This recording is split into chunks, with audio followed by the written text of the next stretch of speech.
Meg took vehicle convoy to Canadian charity photo shoot as Kate wore a 100-year-old tiara at state banquet. Princess Catherine turned heads as she arrived for a glitzy South Korean state banquet with Prince William on Tuesday evening, wearing a stunning tiara not seen in almost a century. For fans of the British royal family, seeing this tiara in its restored state is huge. The banquet is set to honour South Korea's president, 100YearOld, on the first of his 3 days in the United Kingdom. The Princess of Wales looked stunning in the Strathmore rose tiara, which belonged to the late Queen Mother. The floral headpiece was a wedding gift to then Lady Elizabeth Bowes-Lyon, later the Queen Mother, from her father the Earl of Strathmore and Kinghorn in 1923. She often wore the tiara across her forehead, as was the style in the 1920s. The princess teamed the jewels with a white Jenny Packham gown embroidered with gold floral detailing. Kate has often turned to the British fashion designer for some of her most stunning evening looks, including a glittering gold sequin number for the James Bond premiere in 2021. But ultimately, the breathtaking tiara was the star of the show. Her brunette locks were swept off her face in a half updo, so the late Queen Elizabeth II's diamond pendant earrings could be seen. The Princess of Wales looked beautiful on the first day of the state visit.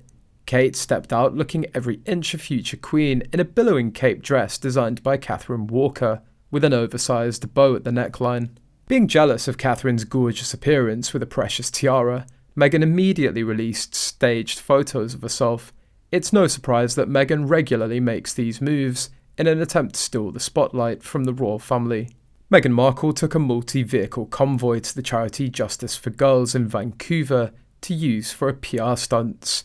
It's incredibly sad that these reputable non-profits would attach themselves to a woman who's been despicable to her own family and her husband's. In pap photos, Meghan holds her hands up to show jewels after Kate was shining in a tiara and royal jewellery. She also wore a white outfit, the same colour as Kate's gown in the state banquet. Catherine in the Strathmore rose is more than enough to completely bury Meghan's PR stunt. The king is letting the world know just how much he loves his beloved daughter-in-law by having her wear a tiara that hasn't been seen in nearly a century.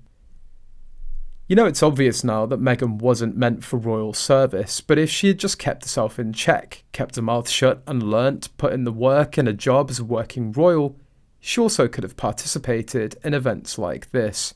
Moreover, Blackpink, with one of the biggest fandoms in the world, attended the state banquet too, ensuring that Meghan's stunts these past couple of days were ignored forever. Now the charity Justice for Girls Canada turned the comments off on the Instagram post, trying hard to avoid the negative feedback because they allowed Meghan to come here for a photo op. What's the purpose of these outings other than to publicise Meghan? Does she make a large donation? Doubt that. Is she an official of some entity? They had a stylised video package of their hockey visit in black and white released to some media outlets, complete with Meghan's hair blowing in slow motion, walking with fake humble shy eyes, and wide as the Grand Canyon exaggerated laugh. So is this just over-the-top Instagram or Netflix Season 2 prep, or does she burn like fire that the Waleses make videos of their official duties? The Harkles are sick with jealousy. As soon as the South Korean state visit was announced a month ago, Meghan started planning surprise visits that would just magically coincide with the dates. So predictable.